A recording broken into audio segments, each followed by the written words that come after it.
Bonjour à tous et bienvenue dans notre point quotidien. Les bourses européennes ont ouvert en baisse mardi, poursuivant leur repli modeste entamé lundi tout en restant proche du pic des 8 mois atteint en fin de semaine dernière. À Paris, le CAC 40 recule de 0,41%, à Francfort, le DAX perd 0,5% et le FTSE 0,5, l'indice pan-européen Eurostoxx 50, cède quant à lui 0,43%. Les investisseurs attendront vraisemblablement la statistique américaine du jour, les mises en chantier pour donner une orientation plus franche au cours. Il y a des prises de bénéfices. S'il y a une amélioration dans la mise en chantier aux États-Unis, cela pourrait donner un coup de pouce, a déclaré Joe Rundley. L'action Metro cède 1,68 à 30 € après le distributeur allemand a dit anticiper son résultat d'exploitation stable en 2012 par rapport à 2011. Le titre Transgene plonge près de 7% après que la société Biotechnologie a annoncé lundi un creusement de sa perte en 2011.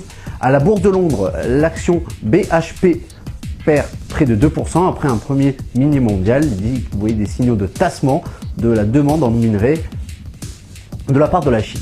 Le titre du groupe service informatique finlandais Tieto gagne plus de 5% dans les premiers échanges après l'annonce d'un plan de réduction d'effectifs. Sur le marché d'échange, le dollar reste près d'un plus bas d'une semaine face au panier de devises, mais signe montrant une amélioration dans la conjoncture aux États-Unis. Une hausse de rendement sur les emprunts du Trésor américain devrait être des facteurs de soutien pour le levier vert. Même si la plupart des investisseurs ont le sentiment que la crise de la dette en zone européenne s'est stabilisée au cours des dernières semaines, ils gardent à l'esprit qu'elles peuvent s'aggraver à tout moment et les interrogations concernant la viabilité du Portugal. Sur le front de la dette souveraine dans la zone euro, 14 milliards d'euros d'obligations grecques arrivent à échéance dans la journée, au cours de laquelle l'Espagne émettra du papier obligatoire à 12 et 18 mois. Bonne journée, bon trading à tous et à bientôt.